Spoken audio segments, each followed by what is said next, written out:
Hello again, welcome to my channel. Today, I'm going to be talking about 6 steps on how you can get promoted at your workspace or be better basically at anything you do. And I'm going to be sharing all of these tips based on the things that I've done and how I was able to succeed in my new place of work. I clocked 1 year at my place of work last 2 weeks or so. I'm able to share with you now how I was able to get into the workspace and get promotion within 6 months of getting the job. And all of those things I'm going to be sharing with you now because I have those tips written here just so we keep to time.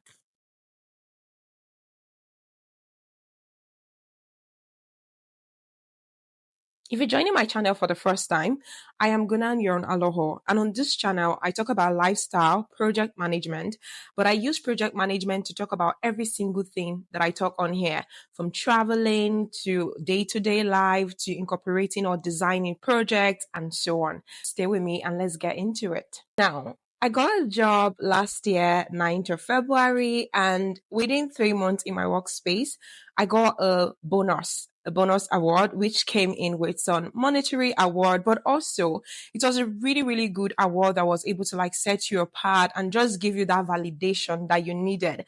You know how we get into a place at first and you have this imposter syndrome where you're feeling, oh, you're not good enough for the job, you don't think you're doing things well, and all of that.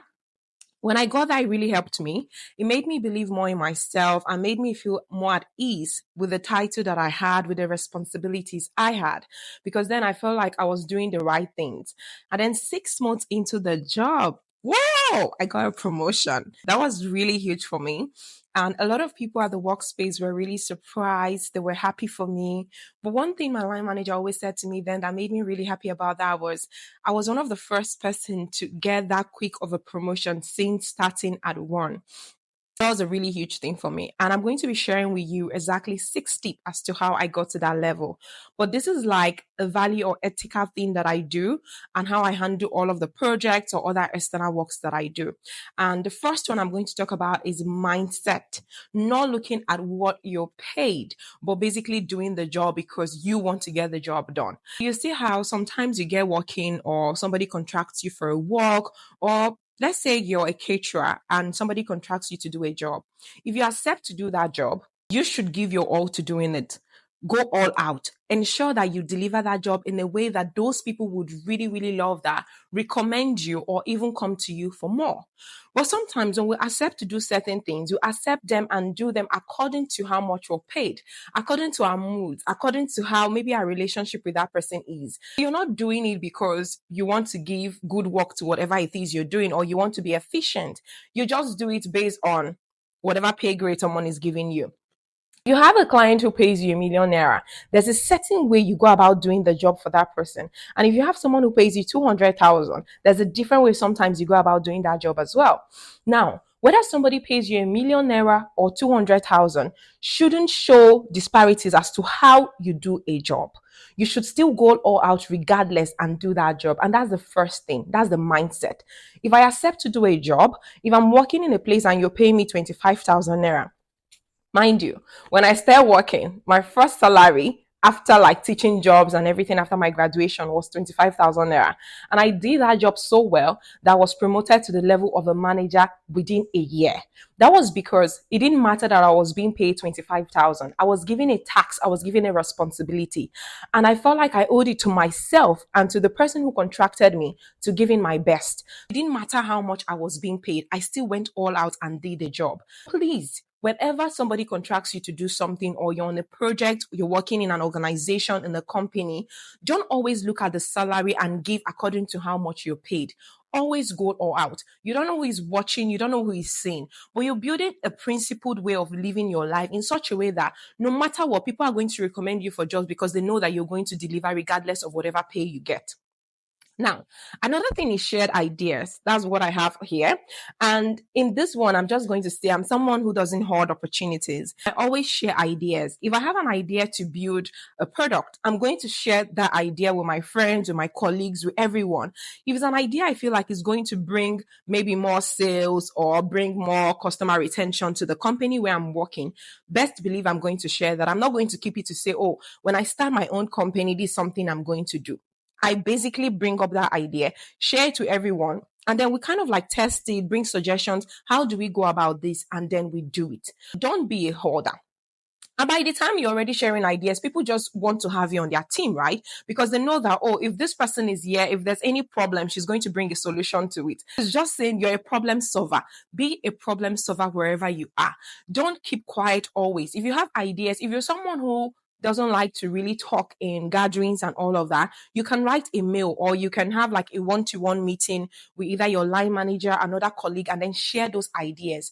But always share ideas. And some of these things, maybe you're not working in a certain place yet. You can share opportunities with your friends. You can share with your close network. You can share on social media. And that behavior is just basically going to extend to every other thing you do in your life. The next thing I'm going to talk about is unique experiences. Oftentimes, we get a job or we're trying to apply for something and we always feel like we're not good enough, we're not good enough. I always used to think that way because some titles or some workspaces or some people you get to manage, you always just feel like it's overwhelming. You don't feel like you have all of the things that you need to get you ready in that job. Trust me, you will never ever really feel ready because as you're moving higher, you're always getting to a position where you're doing new things for the first time, where you always feel inadequate, where you always feel like you're learning the ropes. And learning is good. So what you want to do is always know and keep it to yourself that you have a unique experience that no one else has. For me, this is how I think about it. I grew up in a certain environment. I come from a particular family. I've gone through a particular school. I read certain courses. I have certain type of friends. I've gone through certain unique experiences in my life. And all of those experiences, basically financially, socially, politically, every single one of them, they have influenced me in different ways. So the way if I have a project or I'm saying something in a meeting or I decide to build a product, whatever I'm doing, I'm going to bring in those new unique experiences that I've had and experience to that workspace. There is no single person that has the same experience as you do. There is no same person that has all of the experiences, the skills, and the knowledge as you do. Even if you know how to manage time, the way you're going to manage time is going to be different from how AYZ is going to manage time, for example, because that person understands the usage of time in a different language than you. For example, I always tell people I'm a project manager, but there are other different project managers who handle projects in a certain way.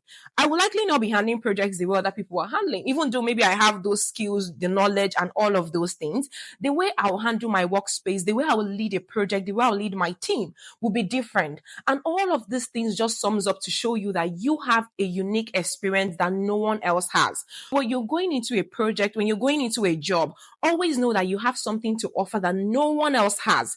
And that is your unique selling point. Leverage on it. Now, the other thing is, I try to offer support to different people.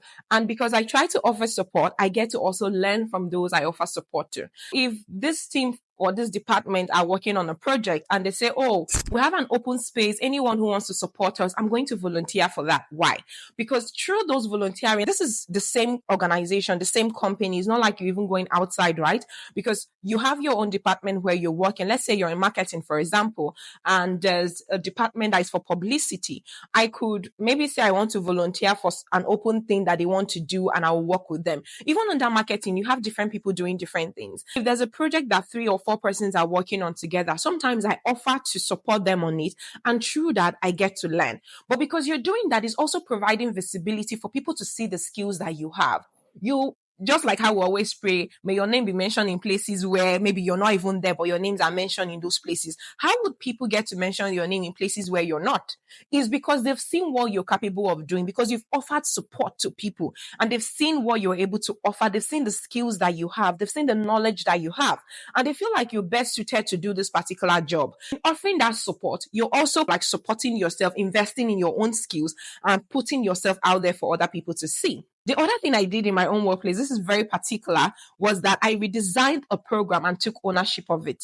If I go any place to work, if you go to my past employers, for example, and or ask my past colleagues or present colleagues, one of the things I do really well is I take ownership of whatever thing that I'm doing. If I'm working on a project, I'm working in an organization. If you don't know, you will feel like I own that organization. You will feel like I own that company because I'm going to go all out. When I